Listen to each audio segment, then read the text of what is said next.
አንዲት በጣም ውብ የሆነች ልጃገረድ ባገባች በሁለተኛው ዓመት ትዳሯ ምርር ስላላት ባሏን ለመግደል ትፈልጋለች።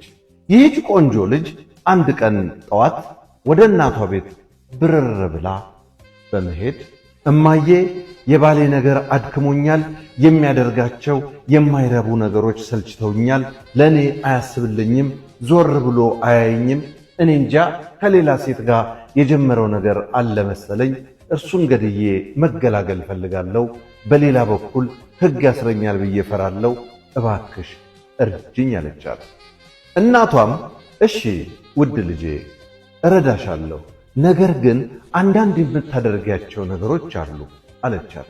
ልጅቷም አንቺ ያልሽኝን ሁሉ አደርጋለሁ አለች። እናትየውም ባልሽ ሞቶ ሬሳው ከቤትሽ እስከሚወጣ ድረስ ከዛሬ ጀምሮ የምታደርጊውን 6 ነገሮች በጥንቃቄ ፈጽሚው አለቻት። አንደኛ የገደለችው እሷ ናት ብለው ጎረቤት እንዳይጠረጥሩሽ ከአሁን ሰዓት ጀምረሽ ከባልሽ ጋር ሰላም ፍጠሪ። ሁለተኛ ሁል ጊዜ ውበትሽን ጠብቀሽ ወጣትና ቆንጆ ሆነሽ ታይ። ሶስተኛ በደንብ አድርገሽ ተንከባከቢው፣ ጥሩ ሁኝለት፣ አበረታችው። አራተኛ ትዕግስት አድርጊ፣ ብዙም አትቅኝ፣ ብዙ ጊዜ አዳማጭ ሁኚ፣ በማክበር ታዘዥው። አምስተኛ በእጅሽ ያለውን ገንዘብ ለሱ ጥቅም ብቻ አድርጊው፣ እንዲች ብለሽ ለራስሽ እንዳትጠቀሚ። ገንዘብ ከከለከለሽ አትናገሪ፣ ዝም በይ። ስድስተኛውና የመጨረሻው ማንም ገድለዋለሽ ብሎ እንዳይጠረጥርሽ የጭቅጭቅና የጩኸት ድምፅ አታሰሚ። ሰላምና ፍቅር ብቻ ካፍሽ ይውጣ፣ እስከምትገላገዩ ድረስ ብቻ ነው።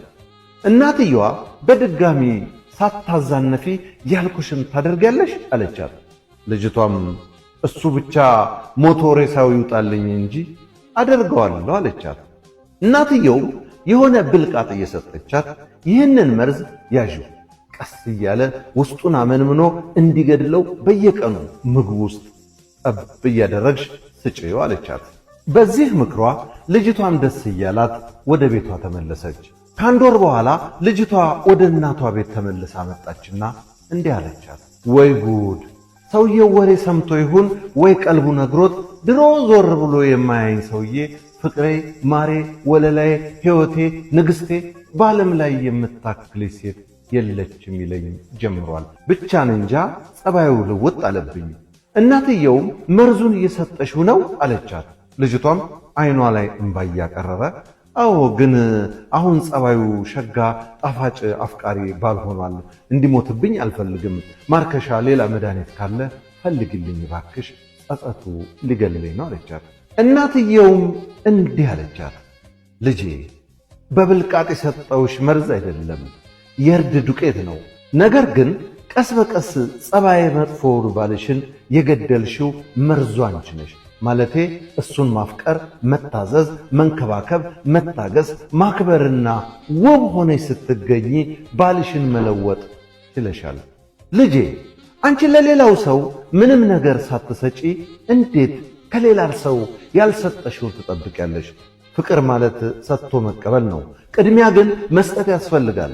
ፍቅር ከሰጠሽው ፍቅር ታገኛለሽ። ጸብና ጭቅጭቅ ይዘሽ የምትጠብቂው ከሆነ ያንኑ ታገኛለሽ።